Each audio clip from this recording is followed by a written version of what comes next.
Halo, selamat datang di program Sharing is Caring, sebuah program di channel Mas Dosen Talks yang membahas tentang mungkin bukan tips ya, lebih ke gue sharing-sharing atau cerita-cerita tentang dunia pekerjaan, dunia perkuliahan, tentang apapun itu.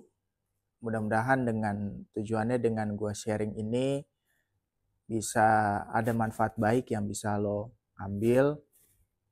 Dan buat yang baru mengunjungi channel gue, jangan lupa di subscribe, kemudian di like, bila perlu dikasih komentar yang positif. Kenapa? Karena dengan begitu nanti konten gue akan terbaca positif oleh algoritma YouTube dan juga semakin banyak orang yang akan mengunjungi akun YouTube gue ini. Oke, di episode yang perdana ini gua mau bahas kesalahan-kesalahan yang sering dilakukan oleh orang-orang saat membuat CV dan portofolio.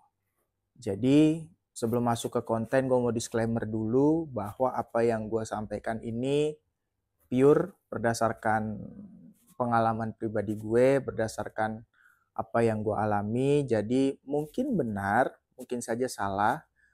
It's okay kalau lo punya komen yang bang kayaknya nggak begini deh, atau bro kayaknya lu kurang pas di sini, gue sangat terbuka, silakan lo sampaikan di kolom komentar. Oke, kita masuk ke konten. Jadi tentang kesalahan-kesalahan yang sering dilakukan banyak orang pada saat dia melamar kerja atau intern di sebuah institusi.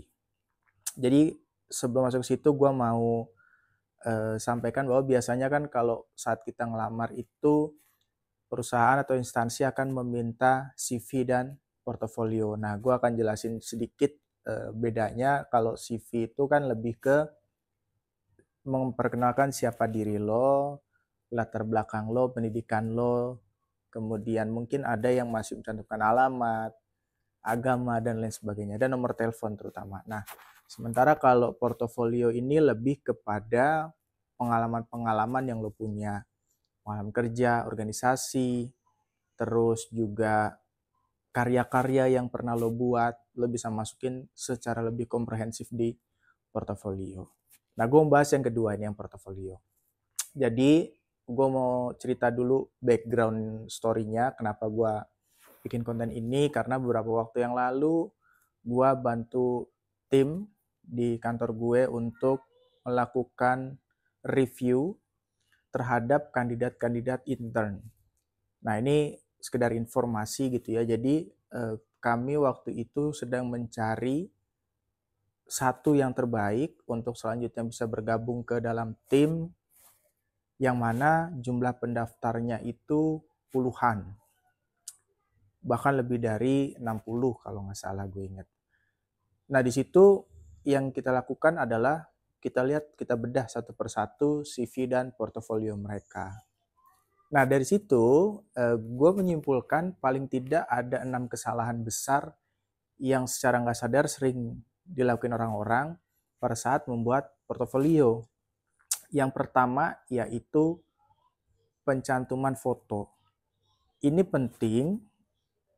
Gue pernah bikin konten khusus soal judulnya Don't Judge a Book by Its Cover. Jadi di konten itu gue ulas secara komprehensif bagaimana dunia komunikasi memaknai cover atau tampilan seseorang.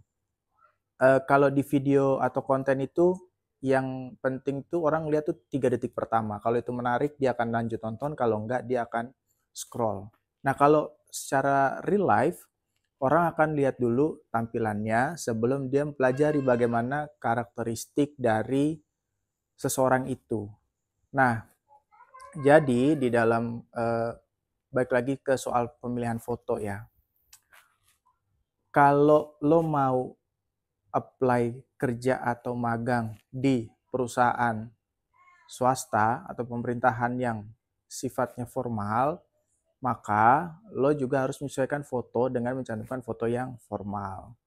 Tapi kalau lo mau apply intern atau pekerjaan di industri kreatif atau di perusahaan-perusahaan yang bergerak di bidang kreatif, ya lo bisa mencantumkan foto yang tidak terlalu formal. Tapi ingat, batasannya adalah lo nggak juga terus lantas tidak formal, terus lo pasang foto profil Instagram lo yang mungkin mohon maaf ya manyun-manyun lah biasanya atau misalnya kepalanya miring-miring, itu nggak juga gitu, tapi lebih kepada posenya yang memang tidak terlalu kaku seperti kalau dibandingkan atau dikomparekan dengan pose foto yang formal. Nah itu penting karena banyak sekali kemarin ya pengalaman kita nge-review CV dan portofolio itu pada akhirnya kita skip cuma lihat dari fotonya. Itu yang pertama, itu penting. Yang kedua, tidak mencantumkan IPK. Nah ini bisa debatable, tapi gini, banyak yang bilang bahwa IPK itu tidak penting karena tidak menjamin apakah lo orang yang punya skill atau pengalaman di bidang itu atau tidak. Gue setuju sampai di situ. Tapi IPK itu menurut gue salah satunya itu bisa mengukur sejauh mana orang itu bisa mengcapture atau menangkap terhadap penjelasan yang gue berikan. Misalnya kalau lo IPK-nya tinggi, menurut gue lo orangnya bisa cepet nangkep gitu. Nah, dengan lo cepet nangkep, itu kan akan mempermudah kerja lo, yang mana itu mungkin baru dan belum pernah lo lakukan sebelumnya. Dan ketika lo lebih cepat nangkep, maka itu akan mempermudah kerja tim. Sebenarnya kan tujuannya itu ya. Makanya menurut gue mencantumkan IPK itu penting, meskipun itu tidak menjamin apakah seseorang yang mencantumkan IPK itu sudah pasti punya kemampuan lebih dibanding yang tidak mencantumkan. Oke, itu yang kedua. Lalu yang ketiga, kesalahan selanjutnya adalah penulisan riwayat pendidikan. Nah ini orang sering keliru. Orang biasanya bikin riwayat pendidikan itu runut dari TK, SD, SMP, SMA, S1.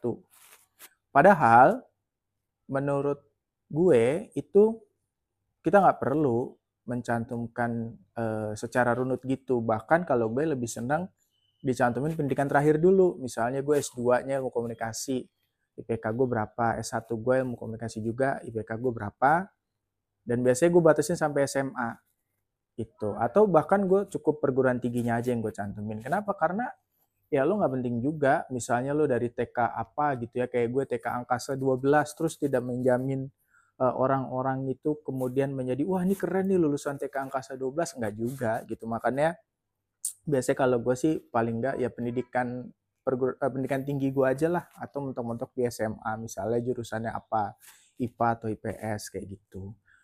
Terus yang ketiga itu ya, yang keempat, biasanya orang-orang yang apply, yang membuat portofolio itu sering mencantumkan hobi. Nah ini gue nggak tahu ya kenapa orang nyantumin hobi gitu. Yang lo perlu tahu, lo tuh lagi bikin portofolio, bukan lagi nulis kayak buku diary yang kayak zaman dulu kan kita tukar-tukeran identitas, nama, hobi, quotes-nya, terus lo tuker ke punya temen lo ngisi punya lo, kan nggak kayak gitu ya. Menurut gue hobi ini antara penting nggak penting. Penting ketika hobi yang lo punya itu berkaitan dengan pekerjaan yang sedang lo lamar. Misalnya kalau lo ngelamar di perusahaan yang bergerak di bidang eh, apa namanya di bidang analisa misalnya. Nah, ketika lo seneng baca, lo seneng nulis, itu penting gitu. Hobinya lo masukin situ. Tapi kalau lo misalnya hobi lo berenang, hobi lo apa namanya itu main futsal, ya kalau lo kerjanya di perusahaan yang bergerak di industri olahraga, di bidang olahraga itu penting. Tapi kalau lo ngelamar di industri media, apalagi di pemerintahan, terus lo ngelamar masukin hobi lo berenang, badminton, futsal, ya buat apa gitu, nggak akan menambah value yang lo punya. Nah kemudian yang berikutnya lagi, yang kelima, kesalahan yang sering dilakukan oleh orang-orang pada saat bikin portofolio, yaitu mencantumkan riwayat organisasi yang tidak ada kaitannya dengan apa yang sedang lo apply, atau pengalaman kerja yang ada kaitannya dengan apa yang sedang lo lamar. Misalnya kalau gua dulu pernah kerja jadi delivery man di salah satu restoran cepat saji. Nah, ketika gua apply sebagai jurnalis waktu itu, ya gua nggak masukin gitu. Karena nggak ada kaitannya juga gitu antara delivery man sama jadi jurnalis tuh nggak ada gitu. Ya kalaupun dipaksa-paksa ya kaitannya ya kalau delivery man tahu medan, tahu lapangan. Jadi kalau gua liputan kemana-mana gua nggak nyasar kan, tapi nggak sejauh itu ya menurut gue. Jadi eh, coba dikurang-kurangin. Kalau emang pengalaman kerja lu nggak, dan organisasi lu nggak terlalu relate, itu nggak usah. Karena gini, karena orang lihat ini punya pengalaman kerja atau organisasi apa enggak itu diukur dari lo bisa kerja secara tim atau enggak. Pengalaman kerja artinya lo udah pernah punya basic apa namanya, diberi target kerja sesuai dengan apa namanya, KPI-nya itu atau enggak. Sementara kalau organisasi itu lo punya pengalaman teamwork apa enggak, lo orangnya individualis apa enggak. Makanya semakin banyak organisasi itu orang cenderungnya menilai lo bisa kerja as a team. Tapi kalau itu nggak relate dengan apa yang lo apply, menurut gue ya nggak usah dimasukin gitu. Karena space yang lo punya itu bisa lo perdalam dengan justru karya-karya yang pernah lo hasilkan gitu. Dan yang terakhir dan yang keenam, ini menurut gue fatal banget sih, yaitu mencantumkan skill atau kompetensi. Nah, skill atau kompetensi ini wajib banget ada di portofolio. Persoalannya adalah banyak orang-orang yang mencantumkan skill atau kompetensi yang dia punya itu, satu, tidak relate dengan apa yang dilamar. Contoh, apa skillnya? Bisa masak, tapi lo kerja di apa namanya, di perusahaan bergerak di bidang properti atau saham, nggak relate. Atau lo misalnya punya skill di bidang menyanyi, padahal lo kerja di misalnya lo mengelamar di industri pesawat terbang. Nah itu kan nggak relate ya. Jadi pastikan pada saat lo meletakkan skill itu harus sesuai juga sama dengan hobi dan pengalaman tadi ya. Itu harus menunjang juga. Kalau misalnya lo ngelamar di industri kreatif, ya lo punya skillnya apa, desain grafis, video editing gitu, itu harus punya. Terus ada juga nih orang yang saking dia pengen kelihatan skillful, tapi dia naro kompetensi yang sebenarnya dia nggak punya itu. Gue kasih contoh misalnya ada yang apply, dia bilang dia misalnya, gue pernah punya pengalaman waktu itu, dia bilang dia bisa desain grafis. Nah, kemudian apa namanya, gue diperintah sama pimpinan buat interview lanjutan. Terus di situ gue coba minta dia untuk buat desain. Nah, ternyata pada saat desain itu jadi kok nggak nunjukin gitu. Maksudnya katanya lu bisa desain. Terus gue tanya lu dari 1 sampai 10, lu berapa nilai untuk diri lo sendiri? Dia bilang 8. Ya otomatis kan pandangan gue ya lumayan oke ya, tapi ternyata justru pada saat dipraktekin sama sekali enggak gitu. Terus kesalahan lagi soal skill, yaitu hal-hal yang sebenarnya basic terus lo anggap sebagai skill lo. Contoh apa? Bisa mengetik dengan cepat. Men, zaman sekarang udah ada yang namanya gini, lo ngomong aja tuh bisa masuk tuh teksnya. Bisa jadi teks gitu. Terus nggak ngejamin apa-apa gitu kalau lo bisa mengetik dengan cepat. Terus kenapa, kan ada yang sekarang udah canggih, lo ngomong aja bisa jadi ketikan itu kan. Terus menguasai Microsoft Word, ya ampun. Gini loh, maksud gue, iya zaman sekarang pekerjaan apa yang menuntut seseorang tidak harus punya skill Microsoft Word gitu. Ya menurut gue semuanya punya lah ya, apalagi kalau lu kerja di perkantoran, di industri kreatif, apapun itu kan ya paling nggak lo bisa ngetik lah ya, bisa buka Microsoft Word, bisa save kirim file. Itu basic banget gitu. Jadi menurut gue mendingan nggak usah lu masukin gitu. Cuman karena lo pengen kelihatan skillful. Terus lo bilang lo bisa berbahasa Inggris, tapi di situ lo tulis pasif.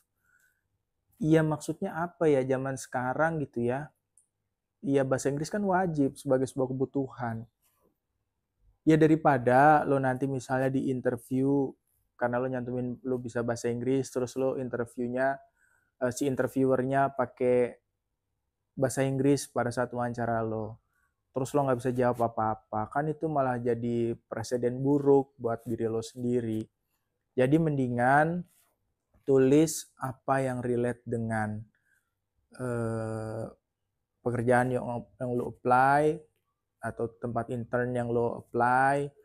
Terus juga kalau emang nggak terlalu jago-jago amat, mendingan nggak usah dimasukin ke situ.